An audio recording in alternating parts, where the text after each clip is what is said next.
série d'entrevues avec la France. Un peu plus tôt, donc en début d'année, je me suis entretenu avec la députée Géraldine Bannier, qui est députée de la Mayenne, 2e circonscription, et qui est du MoDem, donc Mouvement démocrate et apparenté. Et donc, entrevue évidemment sur les perspectives 2021 et un certain bilan de 2020. Eh bien, voici ce que ça donne. À l'écoute de Radio Centre-Ville, 102.3 FM, radiocentreville.com, en cette nouvelle année 2021 qui commence en force de chaque côté de l'Atlantique. Et on traverse encore une fois l'Atlantique du côté de Paris, puisque l'Assemblée nationale a recommencé à siéger assez rapidement, puisque beaucoup de boulot attendent les députés en 2021. Et pour nous en parler, Géraldine Bannier, qui est députée de la Mayenne, 2e circonscription, affiliée au Mouvement démocrate, le MoDem, et membre de la Commission des affaires culturelles et de l'éducation, et qui a accepté cette entrevue téléphonique ce matin. Alors Géraldine, d'abord et avant tout, bonjour et bonne année 2021.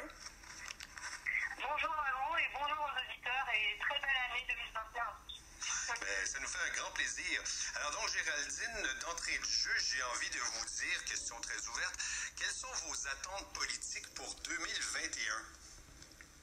Je ne sais pas si mes attentes sont d'abord politiques. Je crois qu'on attend tous que l'année 2021 se déroule rime avec santé, sérénité, et puis qu'on retrouve rapidement la convivialité qui fait la richesse du pays. Donc évidemment, la politique, elle doit répondre à cet enjeu majeur qui est la réponse à la crise sanitaire. Donc mes attentes sont d'abord là, je pense, comme celles de beaucoup de concitoyens. Des attentes raisonnables.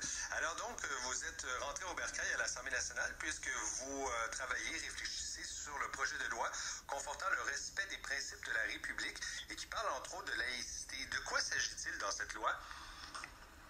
Il s'agit de prévenir les dérives qu'on peut constater, les dérives communautaristes qu'on a pu constater en renforçant les procédures de contrôle, notamment des associations culturelles, de l'éducation, parce qu'il y a parfois des élèves il y a des familles qui pratiquent l'éducation à domicile, mais parfois il y a quelques dérives, des enfants qui échappent au radar et qui ne sont pas scolarisés. Et donc ça touche à beaucoup de sujets, mais c'est vraiment une loi qui a pour but de renforcer la laïcité, de renforcer les principes républicains par rapport aux dérives communautaristes. Avez-vous l'impression que cette loi va être bien reçue? On le sait, la question de la laïcité est un sujet chaud dans beaucoup de pays, dans beaucoup de pays européens, dans beaucoup de pays de l'hémisphère nord. Avez-vous l'impression que cette loi va être bien reçue par la population? C'est une loi assez consensuelle. La laïcité, c'est quand même c'est un de nos principes constitutionnels forts. Maintenant, on peut craindre peut-être dans les milieux justement qui sont déviants, peut-être une contre-réaction, c'est-à-dire ils peuvent se sentir ciblés ou du moins jouer de cette loi pour dire regardez, cette loi nous stigmatise et quelque part on pourrait avoir un contre-effet de cette loi alors qu'on attend évidemment qu'elle est plutôt qu'elle renforce les principes républicains. Maintenant, c'est vrai qu'il y a une partie de la population qui se demande si on peut pas, si ça va pas être vraiment quelque chose qu'ils vont stigmatiser, ceux qui dévisent justement. Vous êtes membre de la Commission des affaires culturelles et de l'éducation, Géraldine. Qu'est-ce qu'on surveille dans votre commission cette année? Là, en ce moment, honnêtement, la commission est d'abord préoccupée par les conséquences de la crise sanitaire, évidemment, puisqu'il y a de nombreux dispositifs qui ont été mis en place pour soutenir les établissements, notamment culturels, qui sont fermés. Il y a les aides pour le chômage partiel, les prêts garantis par l'État, le fonds de solidarité, des soutiens aussi massifs via le plan de relance. Mais malgré tout ça, il y a une forte inquiétude, puisque les théâtres, les cinémas, les musées restent fermés. Ça devait peut-être ouvrir le 7 janvier, mais on sait que ce ne sera pas possible. Donc il y a vraiment une énorme inquiétude. La commission des affaires culturelles elle est aussi concernée par tout ce qui touche le secteur sportif. Il y a beaucoup également de conséquences dans le domaine de l'éducation. Au niveau du baccalauréat, on ne sait pas si les écoles pourront avoir lieu. On suit également les étudiants qui se retrouvent à l'université avec des cours en distanciel, ils ne sont pas habitués. Donc tout ça fait qu'on a quand même un énorme travail de suivi de ce qui se passe et qui est lié à la crise du Covid en ce moment. Trouvez-vous que Roselyne Bachelot est la femme de la situation, la nouvelle ministre de la Culture? Est-ce qu'elle est bien positionnée pour sortir du marasme, en fait, sortir du drame, le milieu culturel? Oui, moi je trouve, parce elle a un charisme très fort, elle est vraiment, elle a tout de suite dégagé une forme de sympathie par rapport, elle est vraiment, elle adore la culture. Je pense qu'elle est arrivée là pour vraiment porter autre chose que cette culture en période de crise, mais malgré tout, je pense qu'elle est vraiment la femme de la situation parce que elle incarne vraiment la culture, l'amour de la culture, et dans une période où comme ça, tous nos personnes, enfin on a plus de 670 000 personnes à concerner dans ce secteur-là, je pense qu'ils ont besoin de quelqu'un qui a du charisme et dont on sent vraiment la profonde amitié pour la culture. Et Roselyne Bachelot, elle est formidable pour ça.